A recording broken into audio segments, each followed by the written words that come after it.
கர்த்தருடைய பரிசுத்த நாமம் மகிமைப்படுவதாக. ஆண்டவராகிய இயேசு கிறிஸ்து சிலுவையிலே சொன்ன 4வது வார்த்தை மத்தேயு எழுதின சுவிசேஷம் 27வது அதிகாரம் அதனுடைய 46வது வசனம். 9ஆம் மணி நேரத்தில் இயேசு ஏலி ஏலி லாமா சபக்தானி என்று மிகுந்த சத்தமிட்டு கூப்பிட்டார். அதற்கு என் தேவனே என் தேவனே ஏன் என்னை கைவிட்டீர் என்று அர்த்தமாம்.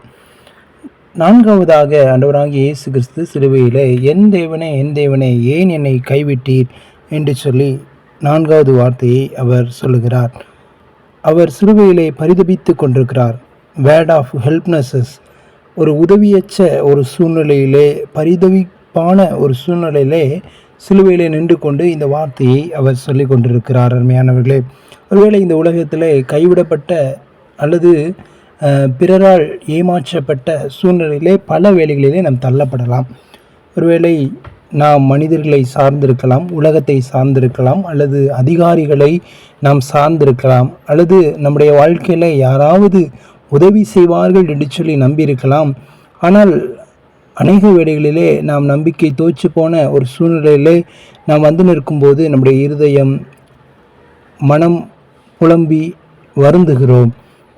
இங்கே ஆண்டவராகிய இயேசு கிறிஸ்து சிலுவையிலே என் தேவனே ஏன் என்னை கைவிட்டீர் என்று சொல்லி கைவிடப்பட்ட ஒரு சூழ்நிலையின் மத்தியிலே அவர் இந்த வார்த்தையை சொல்லி கொண்டிருக்கிறார். ஒருவேளை நம் வேதத்திலே வாசித்து பார்ப்போமானால், புதிய ஏற்பாட்டிலே நாயின் விதவையினுடைய வாழ்க்கையில் நாம் பார்ப்போமானால், அந்த நாயின் விதவைக்கு ஒரே ஒரு மகன், அந்த ஒரே ஒரு மகனையும் இழக்க கொடுத்து தனி மரமாக அவனை அடக்கம் செய்யும்படியாக ஊருக்கு வெளியிலே கொண்டு வந்து கொண்டிருக்கிறார். ஒருவேளை அவருடைய வாழ்க்கையிலே கண்ணீரான ஒரு சூழ்நிலை, கைவிடப்பட்ட ஒரு சூழ்நிலை, தனக்கு இருந்த சம்பத்து செல்வம் எல்லாமே அந்த ஒரு மகன்தான்.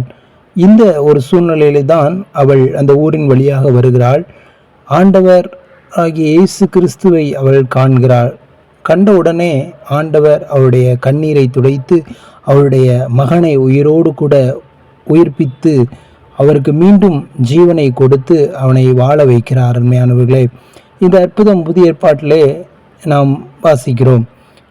இங்கே ஆண்டவராகிய இயேசு கிறிஸ்து பிதாவை நோக்கி என் தேவனே ஏன் என்னை கைவிட்டீர் என்று சொல்லி அவர் பிதாவை நோக்கி கூப்பிடுகிறதை நாம் பார்க்கிறோம். ஒருவேளை நம்முடைய வாழ்க்கையிலும் கூட கைவிடப்பட்ட சூழ்நிலையிலே, பாரப்பட்ட அல்லது தள்ளப்பட்ட ஒரு சூழ்நிலையிலே நாம் ஆண்டவரை நோக்கி பார்க்க வேண்டும். ஆண்டவர் பிதாவை நோக்கி பார்த்தது போல ஆண்டவராகிய இயேசு கிறிஸ்துவை நாம் நோக்கி பார்க்கும்போது நம்முடைய கைவிடப்பட்ட சூழ்நிலையை கர்த்தர் கண்டு நமக்கு விடுதலை தருகிற தேவனாக இருக்கிறார்.